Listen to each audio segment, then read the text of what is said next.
Walaupun ranking Liga Indonesia itu masih ada di bawah Kamboja, saudara-saudara, tapi kalau kita melihat persaingan musim ini, saudara-saudara, dan musim-musim sebelumnya itu memang luar biasa lah, ketat, saudara-saudara, ketat sekali. Kalau di Malaysia kita udah tahu sebelum pertandingan Liga juaranya adalah Johor Darul Taksim, dan Thailand pasti juaranya kemungkinan besar Buriram. Nah, di Indonesia Anda lihat sendiri, Borneo, Persib, Persija, ketat poinnya, saudara-saudara, luar biasa.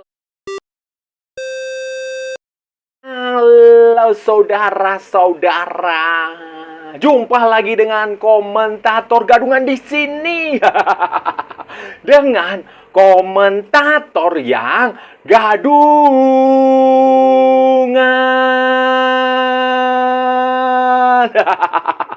Jadi begini saudara-saudara, jadi begini, memasuki fase-fase akhir liga-liga di Asia Tenggara, saudara-saudara. Juara-juara liga itu sudah mulai bisa ditebak, sudah mulai bisa diketahui, saudara-saudara. Ya, kalau di Malaysia kan kita udah tahu lah. Bahkan sebelum kompetisi dimulai kita udah tahu juaranya adalah Johor Darul Taksim. Begitu pula di Thailand, Buriram United, saudara-saudara, juga juara lagi. Sementara di Singapura, Lion City Sailor, aduh, sulitlah dikejar. Begitu pula bahkan di Kamboja yang rankingnya berada di atas Liga Indonesia, itu kemungkinan besar itu, peluang terbesar itu nanti Rich Varieng itu kemungkinan besar juga akan menjadi juara untuk musim ketiga secara beruntun. Nah, sementara di Indonesia, saudara-saudara, itu luar biasa. Ini persaingan menurut saya cukup ketat, cukup sengit, cukup seru sampai nanti di menit-menit terakhir, sampai di pertandingan-pertandingan terakhir. Kalau saya melihatnya, saudara-saudara, poinnya itu ketat sekali. Persib itu memang dia mengincar juara lagi. Musim 3 musim berturut-turut dia ingin mencetak sejarah, tim pertama yang juara 3 musim berturut-turut. Tetapi itu nggak mudah juga, saudara-saudara, karena ternyata perlawanan dari Borneo FC maupun dari Persija Jakarta itu tidak bisa dipandang sebelah mata, saudara-saudara. Ini ini salah satu kelebihan di Liga Indonesia itu ya begini nih. Persaingannya relatif lebih ketat. Sulit diprediksi siapa yang akan menjadi juara, dan ini juga sudah terjadi sejak lama. Walaupun ya kita tahulah selentingan-selentingan, ada settingan-settingan, tetapi walaupun ada muncul settingan-settingan, tetapi fakta di lapangan menunjukkan tim yang tidak disetting juara itu tetap memberikan perlawanan yang bagus lah. Termasuk juga musim ini, saya nggak tahu ya, musim ini desas-desusnya siapa yang disetting juara, saya nggak tahu. Apakah masih ada atau tidak, saya nggak tahu. Saya nggak tahu apakah ada settingan juara atau, tetapi fakta menunjukkan bahwa ini persaingannya luar biasa, saudara-saudara. Borneo tadinya sudah dianggap nggak akan bisa mengimbangi Persib. Tadinya banyak yang memprediksi ini hanya akan menjadi pacuan kuda antara Persib dan Persija. Ternyata Borneo menyodok. Dan ini musim ini, saudara-saudara, kita lihat saja nanti Liga Indonesia ini sampai ke terakhir, sampai ke pertandingan ke-34. Karakteristik Liga Indonesia, saudara-saudara, yang saya tahu, walaupun saya jarang mengikuti Liga Indonesia itu ya, sejak dulu memang begini. Sejak dulu itu karakteristik Liga Indonesia itu persaingan ketat sampai minggu terakhir, sampai pertandingan terakhir. Dan ini sudah terjadi sejak lama, bukan hanya di posisi atas, di posisi championship, di posisi menjadi juara, saudara, tetapi juga di posisi bawah, di zona degradasi itu juga potensinya itu juga ketat, saudara-saudara. Kalau kita lihat di zona degradasi juga, musim sebelumnya juga kita tahu kan, PSS Sleman, Barito Putra, semuanya ketat. PSIS Semarang itu semuanya ketat sampai hari-hari terakhir. Musim ini juga Persis Solo, Semen Padang, kemudian PSBS. Kemudian masih ada Madura United, Bahkan PSM Makassar, Persijap Jepara, Persik Kediri itu selisihnya amat sangat tipis. Begitu pula di zona juara. Zona juara masih ada beberapa pertandingan sampai nanti benar-benar final. Borneo FC, Persib Bandung, Persija. Tiga ini menurut saya tidak akan jauh dari tiga ini untuk menjadi juara. Karena ya yang ketat poinnya tiga itu. Kalau Malut United, Persebaya sudah terlalu jauh lah. Poinnya sudah terlalu jauh, jadi mungkin sulit.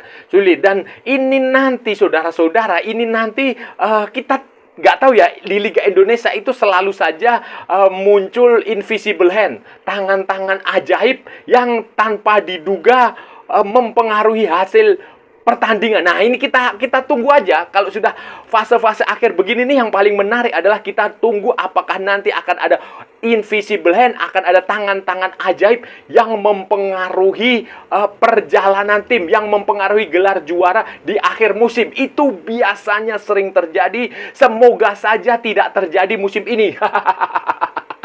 Tapi kalaupun itu terjadi ya, siap-siapkanlah mental kalian.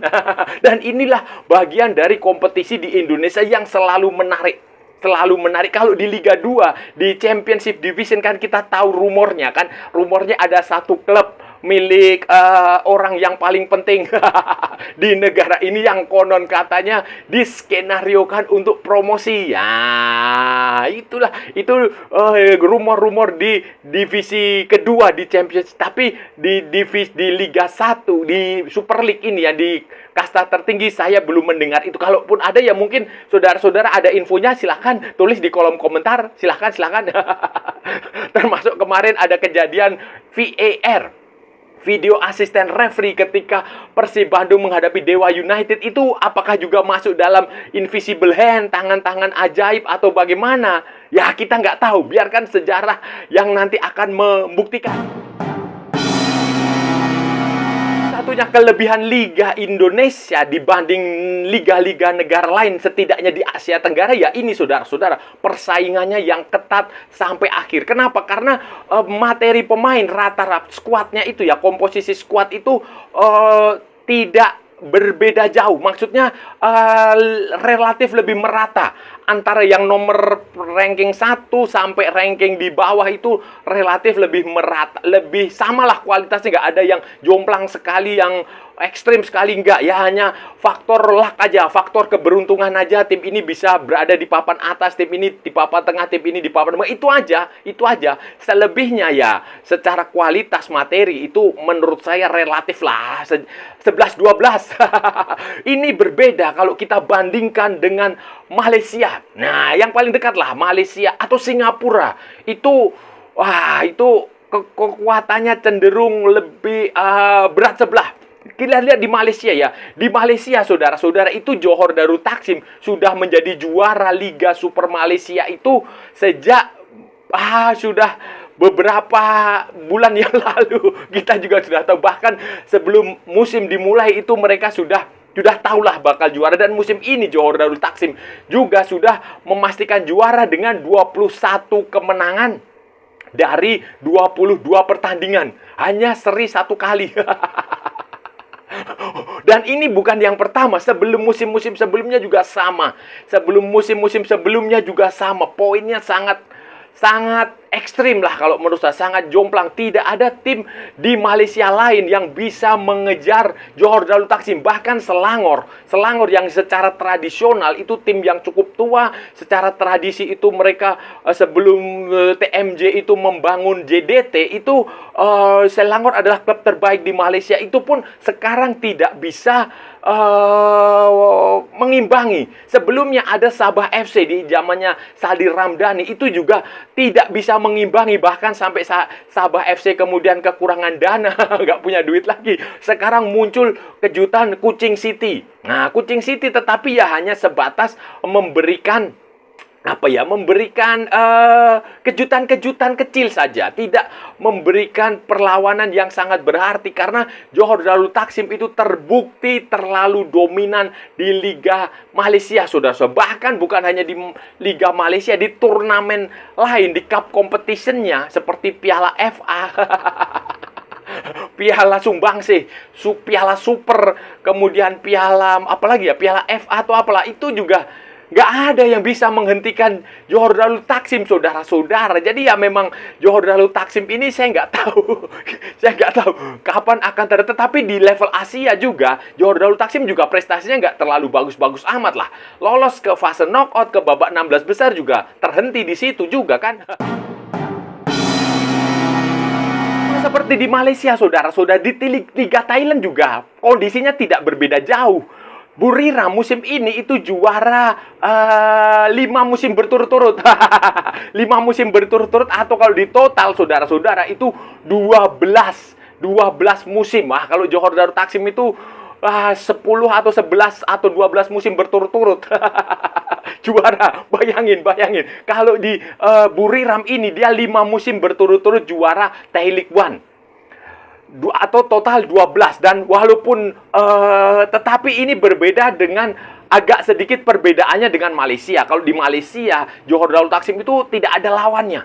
Di Thailand, Buriram, walaupun dia mampu juara 5 musim berturut-turut dan juara meraih 12 gelar, tetapi dia mendapatkan perlawanan yang cukup ketat lah, saudara-saudara. Setidaknya hingga minggu ke 28, saudara-saudara, itu dia hanya menang 22 kali, kalah 3 kali, dan imbang 3 kali. Poinnya 69. Nah, itu memang dibandingkan di posisi berikutnya ada Port FC. Thai Port FC itu klubnya Madam Pang yang mempekerjakan Asnawi di situ.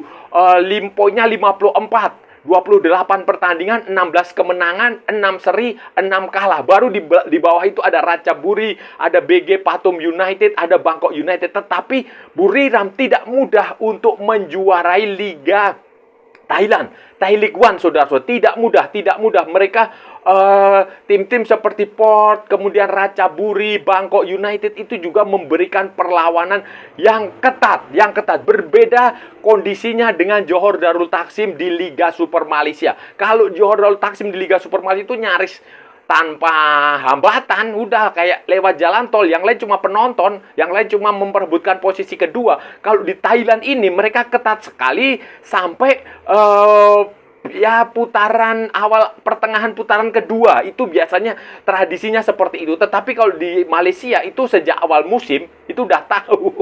itu dan ini luar biasa. Buriram sebenarnya Buriram sama seperti Johor Darul Taksim, mereka didukung oleh kekuatan finansial yang cukup bagus.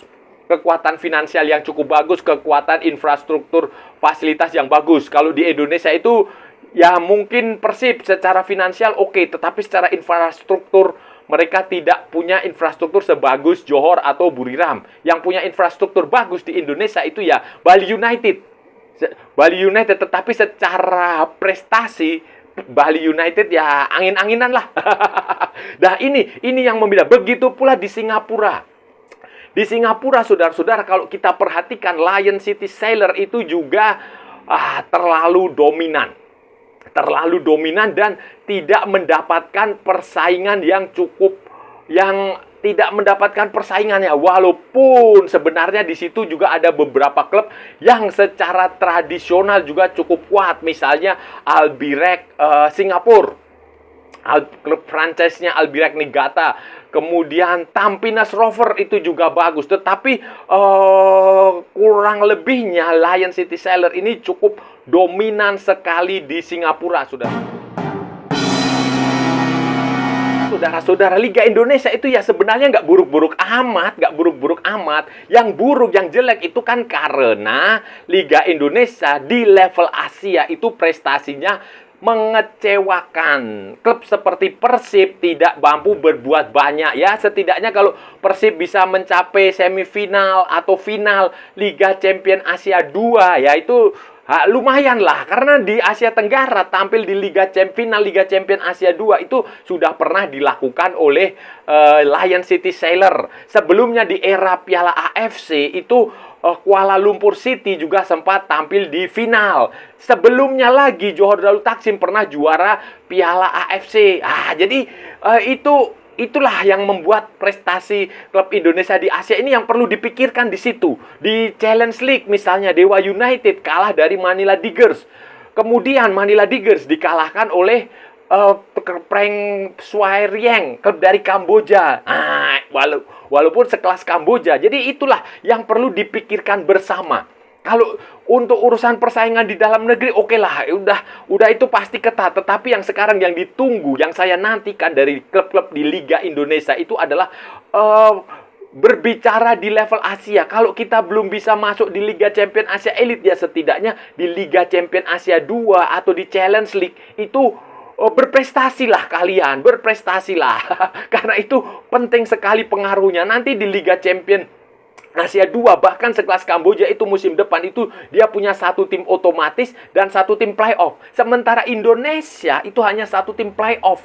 Bayangin, Malaysia satu tim di Liga Champion Asia Elite, satu tim di Liga Champion Asia 2. Thailand juga sama. Singapura juga ada wakil di Liga Champion Playoff di Liga Champion Asia Elite. Vietnam juga sama, saudara-saudara. Jadi ini apa ya? Inilah yang ditunggu. Jadi jangan hanya kuat, jangan hanya ketat, jangan hanya jago kandang, jangan hanya puas ketika bersaing di dalam negeri. Tetapi juga harus mulai berpikir kompetisi yang lebih luas di level Asia. Itu yang menurut saya lebih penting kalau nanti kita bisa berprestasi di level Asia. Nah, ini kan lumayan, tim nasional kita sudah levelnya Asia. Seharusnya klub-klub Liga Indonesia itu juga berbenah supaya bisa level Asia. Malaysia aja yang liga tim nasionalnya hanya di level Asia Tenggara, tapi klubnya di level Asia. Itu saudara-saudara. Saudara-saudara, itu tadi pembahasan kita hari ini, saudara-saudara. Kita sudah bicara panjang lebar dari A sampai Z, dari barat sampai ke timur, dari utara sampai ke selatan, dari Sabang sampai Merauke, dari Pulau Rote sampai Pulau Miangas, dari New York sampai San Francisco, dari London sampai Istanbul, dari Zimbabwe sampai Vanuatu, dari kota Kinabalu sampai Santa Fenang untuk mengurus paspornya Facundo Garces. Semua sudah kita ulas, semua sudah kita cakap, semua sudah kita bicara secara bebas, saudara-saudara. Bebas. Yang penting sopan.